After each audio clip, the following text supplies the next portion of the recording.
வணக்கம் நண்பர்களே, welcome to my channel CCF. Indian women's versus Scotland women's under 19 T20 world cup super 6 match நடந்து முடிஞ்சிருச்சு. As expected, நான் எல்லா வீடியோலையும் சொல்ற மாதிரி இந்தியா டாமினேட் பண்ணிட்டாங்க தான் சொல்ல முடியும். 150 ரன்ஸ் வித்தியாசத்துல வின் பண்ணிட்டாங்க. So unbelievable batting performance from Indian womens. So toss win பண்ணி போலிங் எடுத்தாங்க ஸ்காட்லாந்து. 208 ரன்ஸ் இன் 20 ஓவர்ஸ்ங்க. ஒரே ஒரு விக்கெட் தான் விட்டாங்க. Unbelievable 100 from G. Trisha, 110 runs of 58 balls. First woman to score 100 in under 19 World Cup. கண்டிப்பா உங்களுக்கு சல்யூட் அடிச்சே ஆகணுங்க. அந்த மாதிரி இருந்தது அவங்களோட கேம். அடி ஒண்ணு இடி மாதிரி இருந்துச்சுன்னு சொல்ல முடியும். இன்னொரு பக்கம் கம்லேனி ஓப்பனிங் விக்கெட் கீப்பர் பேட்ஸ்மேன் இருக்காங்க, அவங்களும் சூப்பரா விளையாடி ஒரு 51 அடிச்சாங்க.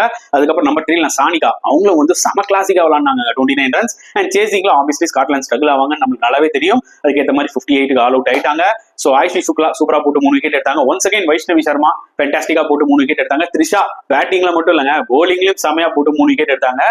தரோ dominance from under 19 Indian womens நம்ம சொல்லியே ஆகணும் மக்களே. ஸோ உங்களோட கருத்துக்கள் என்னன்றதை மறக்காம கமெண்ட் செக்ஷன்ல போட்டுருங்க.